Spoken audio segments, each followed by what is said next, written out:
বাহিরে সায়েমের গলার স্বর আরো চওড়া হচ্ছে। প্রতিটা ধাক্কায় বাথরুমের দুর্বল দরজাটা কেঁপে উঠছে। আমি আর সময় নষ্ট করলাম না। দেয়াল ঘেঁষে রাখা বালতিটা উল্টো করে তার উপর দাঁড়ালাম। ভেন্টিলেটরের কাজটা অর্ধেক ভাঙা ছিল। সাবধানে সেটা সরিয়ে কোনো মতে নিজেকে বাহিরের দিকে ঠেলে দিলাম। নিচে অন্ধকার গলি।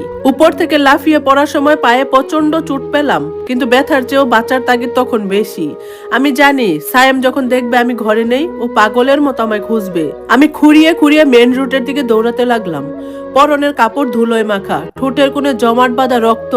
রাস্তার দু একজন পথচারী আমার দিকে অদ্ভুত চোখে তাকাচ্ছিল, কিন্তু আমার কানে তখন শুধু বাজছে সায়েমের সেই বিদ্রুপ মাখা কথাগুলো, যে নারী নিজের সন্তানের হতে পারেনি। একটা রিক্সা আসতে আমি উঠে পড়লাম। কাপা গলায় বললাম, মামা কমলাপুর রেল স্টেশনে চলেন, একটু তাড়াতাড়ি। স্টেশনে পৌঁছে আমি ট্রেনের অপেক্ষায় বসে রইলাম। হাতে কোনো টাকা নেই, শুধু গলায় আকাশের দেওয়া সেই চেনটা। ওটা বিক্রি করে টিকিট কাটলাম। ট্রেনের জানালার বাহিরে অন্ধকার রাত যেন আমার জীবনের প্রতিচ্ছবি। মাত্র কয়েক মাসের মোহে আমি কি হারালাম? নিজের সাজানো সংসার, স্বামীর অগাধ বিশ্বাস, আর আমার ছোট্ট জান পাখিটা, যাকে আমি এক মুহূর্ত না দেখলে পাগল হয়ে যেতাম। ভোরবেলা যখন আমাদের চেনা সেই স্টেশনে নামলাম, তখন শহরটা ঘুমন্ত। চেনা রাস্তা দিয়ে হাঁটতে হাঁটতে আমার বুকটা ফেটে যাচ্ছিল। এই সেই রাস্তা যেখানে আকাশ রিক্সা করে আমাকে নিয়ে অফিস থেকে ফেরার পথে ফুচকা খাওয়াতো। এই সেই মোড় যেখানে আমার ছেলেটা বায়না ধরতো চকলেটের জন্য। বাসার সামনে গিয়ে দাঁড়ালাম। চারতলার সেই ব্যালকনিটা দেখা যাচ্ছে। গ্রিলের ফাঁকে আকাশের একটা শার্ট শুকোতে দেওয়া। মানুষটা এখন আগের মতো অগোছালো আছে হয়তো। আমি কলিং বেলে হাত রাখতে গিয়ে থমকে গেলাম। আমার কি অধিকার আছে এই দরজায় দাঁড়ানোর? যে সম্মান আমি ধুলোয় মিশিয়েছি, তা কি আর ফিরে পাওয়া সম্ভব? অনেকক্ষণ দাঁড়িয়ে থাকার পর শেষমেশ সাহস করে বেল টিপলাম। ভেতর থেকে ভারী পায়ে শব্দ আসছিল। আমার হৃৎপিণ্ড যেন গলার কাছে চলে এসেছে। দরজাটা খুলতে সামনে দাঁড়ালো আকাশ। আকাশের চেহারাটা অনেক বদলে গেছে। চোখের নিচে কালি, গালের হাড় বের হয়ে এসেছে। আমাকে দেখা মাত্রই তার চোখের দৃষ্টি কঠিন হয়ে গেল। কয়েক সেকেন্ড নীরবতা। আকাশ কিছু বলল না, শুধু দরজাটা বন্ধ করে দিতে চাইলো। আমি দ্রুত দরজার ফাঁকে পা দিয়ে চিৎকার করে উঠলাম, আকাশ, একবার, শুধু একবার আমাকে কথা বলতে দাও। আমি ভুল করেছি আকাশ, আমি মরে যাব। ভেতর থেকে একটা চিকন গলার আওয়াজ এলো, বাবা, কে এসেছে? মা এসেছে? ওই কণ্ঠস্বরটা শুনে আমি স্থির থাকতে পারলাম না। দরজার সামনে বসে পড়লাম। আকাশ নিচু গলায় বলল, তোমার মা মারা গেছে বাবা, ভেতরে যাও। কথাটা যেন আমার কলিজায় তীরের মতো বিঁধলো। আমি আকাশের পা জড়িয়ে ধরলাম, আকাশ, আমাকে মেরো না। আমি জানি আমি পাপী, কিন্তু আমার ছেলেটার জন্য আমাকে একবার ভেতরে ঢুকতে দাও। আমি কোনো অধিকার দাবি করব না, শুধু দূর থেকে ওকে একবার দেখবো। আকাশ আমার দিকে এক পলক তাকালো। সেই চোখে ঘৃণা ছিল না, ছিল একাকার সমান যন্ত্রণা। সে ধীর গলায় বলল, যেদিন তুমি আমার জমানো টাকার গহনা নিয়ে পালিয়েছিলে, সেদিন আমি তোমাকে ঘৃণা করার শক্তিও হারিয়ে ফেলেছি। কিন্তু এই ছেলেটাকে আমি কি জবাব দিব? ও যখন রাতে ঘুম ভেঙে কাঁদে, তখন আমি ওকে কি বলবো? আমি ফুপিয়ে কেঁদে উঠলাম। আকাশ হঠাৎ সরে দাঁড়ালো, ভেতরে এসো, তবে মনে রেখো, তুমি এই বাড়িতে এখন শুধু একজন আগন্তুক। আমি পা কাঁপতে কাঁপতে ড্রয়িং রুমে ঢুকলাম। ঘরটা আগের মতোই আছে, শুধু ধুলোর আস্তর জমেছে সবখানে। সোফার কোণে আমার 3 বছরের ছেলেটা বসে আছে, ওর হাতে সেই প্লাস্টিকের গাড়িটা। ও ফেল ফেল করে আমার দিকে তাকিয়ে রইল। ওর চোখে কোনো মানুষ, চেনা মানুষের আনন্দ নেই, বরং এক ধরনের ভয়। আমি কাছে যেতে ও আকাশের পেছনে লুকিয়ে পড়লো। আকাশ শান্ত গলায় বলল, ও তোমাকে চিনতে পারছে না।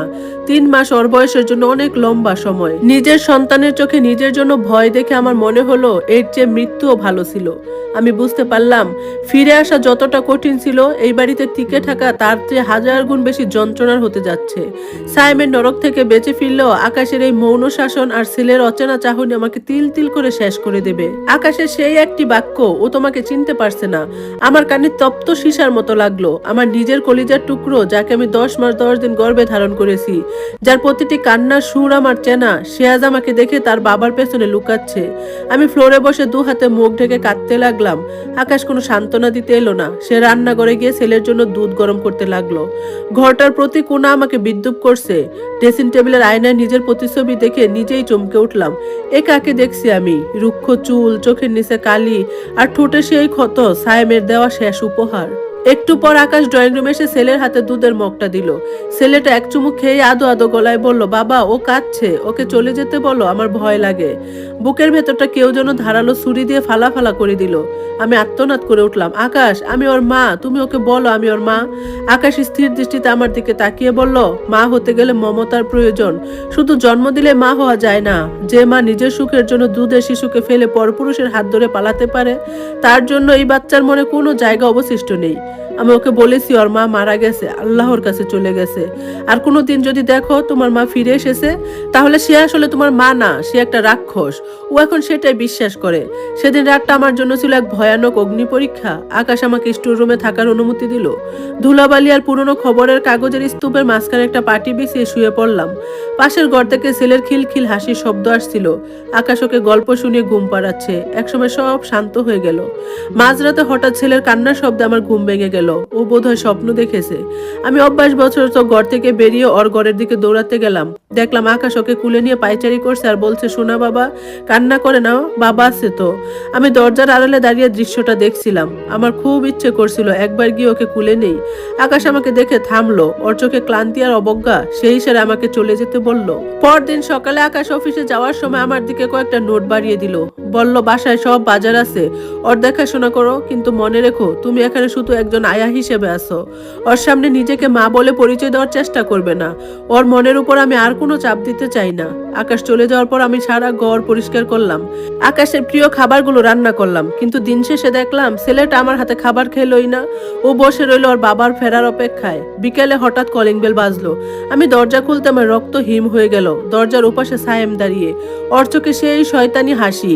সে দাঁত বের করে বলল, কি ভেবেছিলে চোরের মতো পালিয়ে সেখানে সুখের সংসার করবে? আমার যে লোকসান করেছো তা তো তোমাকে উসুল করতেই হবে। চলো আমার সাথে, নয়তো তোমার এই সাজানো নাটকের কথা সবাইকে জানিয়ে দেব। আমি কাঁপতে কাঁপতে বললাম, সায়েম প্লিজ চলে যাও, আমি সব শেষ করে এসেছি। সায়েম আমার হাতটা শক্ত করে ধরলো। ঠিক সেই মুহূর্তে সিঁড়ি দিয়ে আকাশকে উঠে আসতে দেখলাম। আকাশের চোখের চাহনি মুহূর্তে বদলে গেল। সে সায়েমকে দেখে থমকে দাঁড়ালো। আমার মনে হলো পৃথিবীটা এখনই থমকে যাক। সায়েম এবার আকাশের দিকে তাকিয়ে একটা বিকৃত হাসি দিয়ে বলল, আরে ভাই যে, আপনার আমানত তো আমার কাছেই ছিল এতদিন, তা ফেরত নিয়ে কেমন লাগছে? আকাশের হাত মুষ্টিবদ্ধ হয়ে এলো। আমার মনে হলো আজ বোধহয় জীবনের শেষ রক্তপাত ঘটবে। আমি কার দিকে তাকাবো? যে স্বামী আমাকে আশ্রয় দিয়েছে তার দিকে, নাকি যে শয়তান আমাকে তিল তিল করে শেষ করেছে তার দিকে? আকাশের চোখের দিকে তাকানোর সাহস আমার ছিল না। সায়েম আমার হাতটা আরো জোরে চেপে ধরে আকাশের দিকে তাকিয়ে তার ছেলের হাসি হাসলো। আকাশে কুলে থাকা ছেলেটাকে আলতো করে নিচে নামিয়ে দিল। তারপর ধীরে পায়ে আমার দিকে এগিয়ে এলো। তার মুখমণ্ডল পাথরের মতো শক্ত, কোনো আবেগ নেই। আমি ভাবছিলাম আকাশ বোধহয় সায়েমের উপর ঝাঁপিয়ে পড়বে, কিন্তু সে যা করলো তার জন্য আমি প্রস্তুত ছিলাম না। আকাশ আমার দিকে তাকিয়ে খুব শান্ত গলায় বলল, সায়েম ঠিকই বলেছে, ওর সাথে তোমার যাওয়াটা এখন একমাত্র সমাধান। আমি আর্তনাদ করে উঠলাম, আকাশ তুমি কি বলছো এসব? ও একটা শয়তান, ও আমাকে মেরে ফেলবে।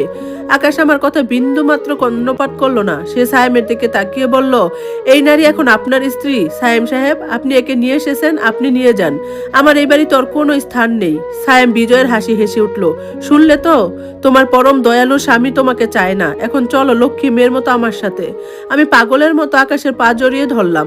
আকাশ দোহাই তোমার, আমাকে ওই নরকে পাঠিও না। আমি আয়া হয়ে থাকবো, চাকরানি হয়ে থাকবো, তোমার এই বাড়ির এক কোণে পড়ে থাকবো, তবু আমাকে বের করে দিও না। আকাশ ঝাড়া দিয়ে আমার হাত সরিয়ে দিল। তার চোখে বরফ শীতল ঘৃণা।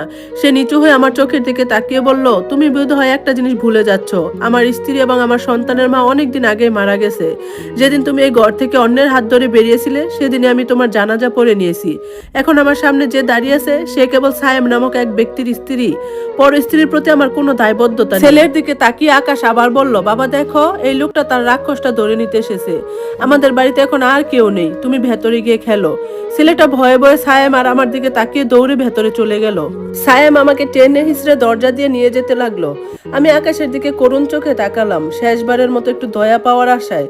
কিন্তু আকাশ তখন দরজা খুলে নির্বিকার দাঁড়িয়ে আছে। দরজা থেকে বের হওয়ার আগে আকাশ শেষবারের মতো বলল, সায়েম সাহেব, একটা কথা মনে রাখবেন, এই বাড়ির সীমানার ভেতরে যদি কোনোদিন আপনাকে দেখি, তবে আমি পুলিশ ডাকতে দ্বিধা করব না। আমার মৃত স্ত্রীর স্মৃতি আর আমার জ্যান্ত সন্তানকে বিরক্ত করার অধিকার পৃথিবীর কারণ নেই। ঠাস করে দরজাটা বন্ধ হয়ে গেল। সায়েম আমাকে সিঁড়ি দিয়ে টেনে নামাতে নামাতে বিদ্রুপ করে বলল, কি হলো? তোকে তো লাথি মেরে বের করে দিল। এখন তো আমার চরণভূমি ছাড়া তোর আর কোনো গতি নেই। রাস্তায় নামার পর আমার মনে হলো আকাশটা ভেঙে আমার মাথায় পড়ছে। সায়েম রাস্তার মাঝখানে আমার গালে একটা চর বসিয়ে দিল। বেশি নাটক করেছিস ওখানে, এখন চল, আজ রাতে আমার ক্লায়েন্টের সাথে ডিনারে যেতে হবে। অনেক টাকা লস করেছিস এই কয়দিন। আমি রাস্তার পাশে পড়ে থাকা ধুলোর দিকে তাকিয়ে রইলাম। নিজের কর্মফলের বিষ আজ আমাকে পান করতে হচ্ছে। আকাশ আমাকে ঘৃণা করেনি, সে আমাকে শুধু মুছে ফেলেছে তার জীবন থেকে। যে সন্তানের জন্য ফিরে এসেছিলাম সে জানলো তার মা এক রাক্ষস। আর যে মানুষটাকে ভালোবেসে ঘর ছেড়েছিলাম সে আমাকে পণ্যের মতো বাজারে বিক্রি করতে নিয়ে যাচ্ছে। আমি কি পারবো সায়েম প্রেমের এই মরণ ফাঁদ থেকে বাঁচতে, নাকি আকাশের দেওয়া এই চূড়ান্ত শাস্তি আমার জীবনের শেষ পরিণতি? ধন্যবাদ সবাইকে। গল্পের বাকি অংশ শোনার জন্য সাথেই থাকবেন। আজকের মতো আল্লাহ হাফেজ।